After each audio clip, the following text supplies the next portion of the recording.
protesting in the streets, a call for a snap election, cries of stabbing women in the back, and even the Labour Party posting a picture of Workplace Relations Minister Brooke van Velden as a Nazi on the party's Facebook account. To say the announcement of significant amendments to the pay equity bill has ruffled a few feathers is an understatement. Pay equity ensures that jobs predominantly held by women are compensated equally to different jobs of similar value typically held by men. For instance, if caregiving roles, mostly female-dominated, requires comparable skills and responsibilities as technical roles, often male-dominated, should receive equivalent pay. The new legislation raises the threshold to initiating a pay equity claim. Now, previously workers would bring forward a claim more easily, but now they must provide more substantial evidence that their work has been historically undervalued due to their gender. And the Workplace Relations Minister joins me now. Brooke, good afternoon. Good afternoon, Leah. Well, as I said in the intro, Brooke, I kind of wanted to talk to you. There's been a lot of very strong feelings out there at the moment surrounding the change, and I think it was a good time really to explain kind of what is going on. There's a lot of misinformation about the policy. What do we need to know about this policy and the changes? Well, there's a couple of things that I've been seeing being spread as misinformation that it would be quite useful to just clarify. Firstly, there won't be any woman waking up today getting paid less than last week or expecting their pay to be cut next week because of the government's changes. No woman is having their pay cut. And it's unfortunate that that's been spread as a message. But secondly, I've also heard that we're getting rid of equal pay. That's also not true. You know, equal pay is here to stay. And this is the concept that if you are a woman and there's a man doing the same job as you, you should expect to be getting paid the same. That's been in law for nearly 50 years or more than 50 years. And I don't think any government would ever try and remove that one. This is about pay equity, which is a different concept again, about if you've got women who are doing one job, that they should be paid the same as men doing a different job, but it's calculated that the jobs are of the same value. And that's where it gets really tricky, because this is much more subjective than equal pay. So what we've done as a government is said, hey, we actually need to tighten the rules, tighten how you do these comparisons, so we have a more robust and workable pay equity system to find out what parts of this valuation is actually to do with sex-based discrimination, which is what the law is supposed to stamp out, and get rid of all of those other labour market forces that could start muddying pay discrimination. You know, things like inflation, or whether or not there's been technological change or supply and demand differences across different industries. And that's why I've tightened up that comparators section, because I think if you get closer to the job that you're actually doing, you'll find that gender and sex-based discrimination, rather than searching for it across different industries, which is why, you know, we've given examples that at the moment, people who are, for example, librarians, have been comparing themselves to transport engineers and corrections officers, which are very different jobs. Or you've had admin staff comparing themselves to mechanical engineers. We've said, let's bring a bit more reality back to pay discrimination and say, if you want to claim that you're being discriminated, let's start with a male-dominated job in your own employer. If you can't find that within a different employer that's doing the same sort of work, and if you can't find that within your own industry, but we've got to have a clearer, more robust system for finding the sex-based discrimination and stamping it out.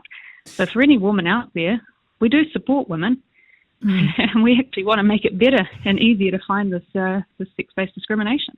Because I think that's what's been quite interesting in the last 4 or 5 days, Brooke, is claims that yourself and other women in the government are not supporting women, which must be quite a strange, something that's been put at you. And I know Nicola Willis as well. I mean, we know of the Andrea Vance story over the weekend where she literally called her the C word. I mean, unbelievable. It is, and it's quite disappointing as well. And I think part of it is there's a lot of emotion when, there's change happening, of course.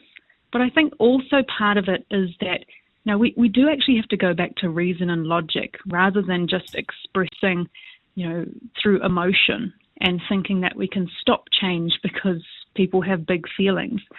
But we actually need to go to the heart of what is it that we're aiming to do. Well, we want to have good laws and we want to find the sex-based discrimination. We didn't believe that we had the current settings right, so we've changed them.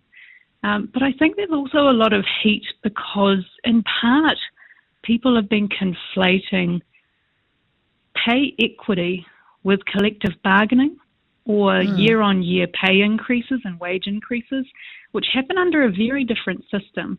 And it is true that if there are women or people who have family members who think that they are undervalued or underpaid week on week because of the type of work that they're doing, that negotiation actually happens through collective bargaining. But that's not what this system is. And so I think some of that heat has been misdirected. And confusing from what I hear, Brooke.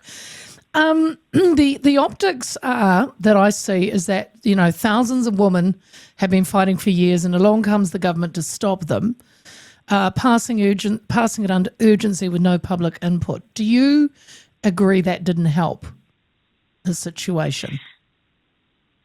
Yeah, look, it is a pretty tricky situation. Look, it wouldn't have been the exact way that I would try and do it as well. Good lawmaking is essentially at the heart of what the ACT Party does stand for. But there's a couple of things at play here. Firstly, we did want to make sure that if we were going to change the law, that we had a really clear line in the sand to say, if you want to bring a claim, these are what the rules are. But having people go under multiple different processes because they may have entered the system at different times, I think would have caused a lot of confusion, and you'd have multiple ways of methodology and figuring out this discrimination, which I think would have led to widespread confusion. But secondly, I think it's getting pretty clear that, there are some other reasons as well. My cabinet colleagues wished for me to do this, and unfortunately I can't give away too many details until I'm actually given permission to talk about that. And this is just my take as well. Maybe David Seymour trumpeting that it would save billions might not have been reading the room, Brooke, just have to say. Because you've got women that are upset saying that they've worked, years on this and now it's stopping. And then David said that, we've saved billions of dollars.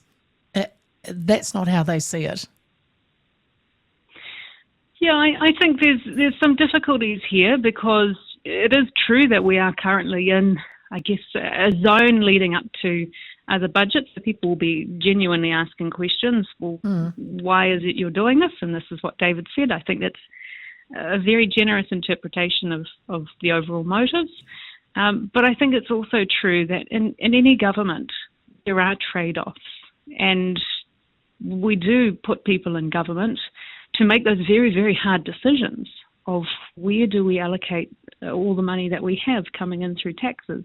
And it does lead to very uncomfortable conversations, no matter where you are in New Zealand, whether or not you've had a victim that's in your family and you think victims should be compensated more, or you are on superannuation yourself and think, actually, I don't think I can survive on this, we should get more money.